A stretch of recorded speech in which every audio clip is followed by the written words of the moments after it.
Welcome back. This is Billy with Coach Dooley's List. And once again, if you're enjoying these videos, please like and subscribe to the YouTube page and also follow along on all of our social media platforms.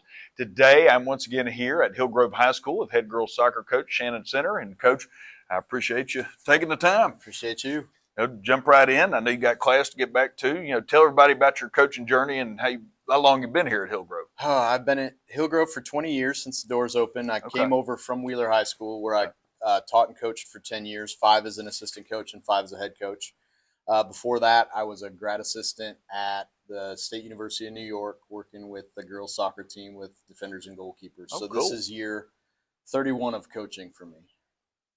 Wow. And in the college ranks too, I love getting the perspective from those who have been in college and also just how to help your kids and that kind of stuff. So, being at college, being over at Wheeler and now here since, it was born, 20 years ago, what is it you want your, soccer program here at Hillgrove to be known for? A lot of different things. We want to be known for our culture, which if you encompass it in one word, it would be our culture. But our culture, it basically includes character-rich individuals, hardworking, competitive, highly competitive, and just to get all of that together and still be able to maintain a family feel. It's a special thing. So when you can be competitive and accountable and character rich and you have high expectations of yourselves and the people around you and it still feels like a family, then that's the that's the culture that we hope to maintain here, because it took a while to build that culture and we've done a pretty good job of keeping it going. So I'd like to see that sustained.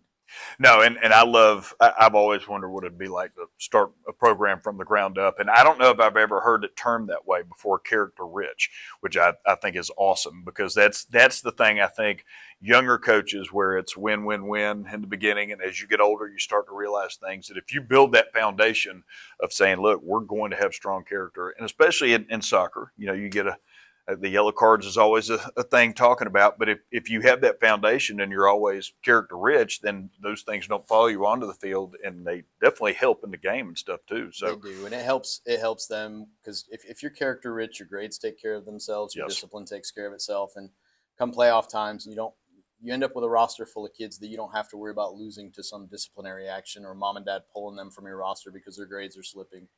So that's part of the purpose of it. No, I love it. So you, in all your years, it could go back to New York, could be here. What's one of your favorite coaching stories, or 2 or 10 or however many you want? It's kind of funny, because some of the most fun games I've been involved with are not necessarily even the wins. It's like there's a time that you'll come out of a loss. I remember it was the Milton game, and it was Elite 8 against Milton at their place, and just to watch these girls, the way that they played, and the girls on my roster then were like Niecy Jennings and Maggie Gahn, and I remember watching Katie Huffman take a throw in and Niecy hit a banger to the upper left corner. In the video, you can actually see the goal sway, and then putting Maggie Gahn in as a false 9 and letting her run out of that space between the back line and the midfielders, and they had no answer for it. It's just little things like that just make it so much fun. And then, just the relationships with all the kids. I'll say this, I'll put it this way. One of the coolest things in my coaching journey is when you get invited to their wedding. It's so cool when your girls are like, hey, we'd love for you to come to the wedding. And, it means a lot. It means a lot, because you get a lot of them that say, we enjoyed it, we had fun with it, I thank you for this. But when they invite you to their wedding, you're like, okay, they do appreciate it. I have to ask you this. Do you ever get upset when you're not invited to the wedding? Nope. Because, after going through our wedding, I know how that list comes about. I know how many chops there are. And just, if I'm not coming, just don't tell me what level I was chopped at. Because No, it's funny you say that, because that's the same conversation, because I've had some too. And like you said, that's always the best is being able to invite it, or, hey, coach, we're having a kid. Like, they tell you all those things. But then you go back to your own, you go, we had to go from 600 to 250 to this, and and then everybody's upset about it. And I get it, but that's a good problem to have, that you're able to invite those. So, if in keeping those relationships, you've probably had kids that come to you about advice for a lot of things, but if anybody came to you now and said, Coach, I think I want to become a head coach one day, what piece of advice would you give them? Take the time to get to know your athletes. because I've known a lot of people that really, really know the game, but the way they interact and the way that they work with players, they're not productive. They're not successful. Right. They don't get as much out of it as they can. And people always say that coaching boys and girls should be the same, but it's actually kind of different because with boys you can challenge their manhood and they want to produce. With girls, they innately every one of them is going to be motivated differently. Like Yes. some of them you can get in their kitchen and they will produce, and other ones you approach it the same way and they will shut down. So I would say anybody who's getting into coaching, take the time to get to know your athletes, get to know what their motivational style is, because if you approach it the wrong way, it takes twice as long to recover it than it does to build it originally. So No, I 100% agree with that. And you know that too, because then if you coach especially with girls, you coach somebody one way and then somebody different, then they want to know why they're not coached that way. And then that's a whole other discussion we that comes address with it that as too. well. Like in our player meetings, we talk to them about how you may have heard a rumor that so and so plays favorites. It's not the case at all. It's actually the opposite. Is they take the time to get to know their athletes. So if I'm not yelling at you, it's because I believe that's not going to benefit you, and doesn't mean I'm favoring you over somebody else. It just means I've taken the time to get to know what your motivational style is. Have you ever had one come to you and go, Coach, I need you to yell at me Oh today? yeah. Those Yes. are those. Yep. I've had You that, go, and are honestly, you I love sure? that. They're like, I want you to give it to me as quick and painful as possible. Don't dance around it because I can't fix it if I don't know. So let's just be honest with me and do it quick. Yeah. The ones I always worry about in those situations are the freshmen, that are watching going, is that going to be me? And you're like, can you go tell her why we did this? Kind of thing. Yeah. So listen, that's something I throw out every once in a while. Didn't let you know this was happening. Do a little rapid fire. Okay, no context, just answer. I love coming to these, going out of town. I love to eat. Okay, so what's the best place to eat here in Powder Springs? Best place to eat No in change. Powder Springs.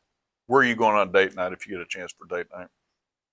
In Powder Springs? Or anywhere around here. If somebody was coming to town for a game, where would they go? Fish Time. Fish Time. Okay, that's going on the list. Okay, if you had a pregame hype song, what would it be? I'm sure mine would be much different than the girls. Mine would be "Don't Tread on Me" by Big Deuce or Okay, Big Hawk and Deuce. got it. Who's the best coach you've ever coached against? Against. Oh, I've had a lot of great ones. You can throw a couple. Uh, you know, John Gross and Steve Ricardo Harrison have always given us battles on battles. Bucky Boozer was a great one to coach against at Walton. Sharon Lochran is a legend, and I will forever value all of the times that we got to go head to head, whether she was at Walton or Kell. There's a lot of them. There's so many. I've been so fortunate. I will say this: one of my favorites to coach against has got to be Robbie Galvin at Lassiter. He's such a good guy, and he does it the right way, and he loves on his kids, but he gets so much out of them, and I have the highest respect for him, and to battle with him has always been so enjoyable. When you know this too, when you've been doing it long enough, it's like a lot of times you schedule your buddies because you respect them. You know what you're going to get out of them. It's going to be a good game. So no, that's awesome. Robbie was always our tune-up playoff because we had a standing agreement that if any of our girls got too chippy, we would pull them off the field so that we both went into playoffs healthy. I like that, and sometimes you got to do that. Yeah, for sure. Troy Peterson is another really good one at Allatoona. I thought he's done an amazing job since he's taken over there too, and he's an old friend, so to go head to head with old buddies, like you said, is always fun. Oh yeah, that's awesome. What's your pregame ritual now? Leave the girls alone. That's that was when I was done. It's like give me away. I think you can kill team morale by micromanaging pregame, and I think that if you give them that time together, as long as they're using it the right way, Yes. if you give them that time together, I think that can strengthen you more than any pep talk can. Yeah, I agree with that. Who's the best player you ever coached against? There's been a lot of good girls soccer players. So. Yeah, there have. I mean, you go all the way back in the day. You had Kaylee and Keely Hudson at Pope. I mean, you look at the girls at North Cobb, like Ashley Stinson back in the day. You look at Gone when she was playing at McEachern. She was a monster. Willow from Allatoona when she was playing. I mean, you could hardly stop her. There was a girl. I can't believe I can't remember her name. I can remember it, but there was a girl. I remember her at Harrison. I'm sorry that her name escapes me, but I've never seen a girl single-handedly offset an entire back line and then expose the backside. she was phenomenal. So there's been a lot. There have been a lot. And then like Lynn Murray was my goalkeeper at Wheeler. She's one of the best I've ever seen. Yeah.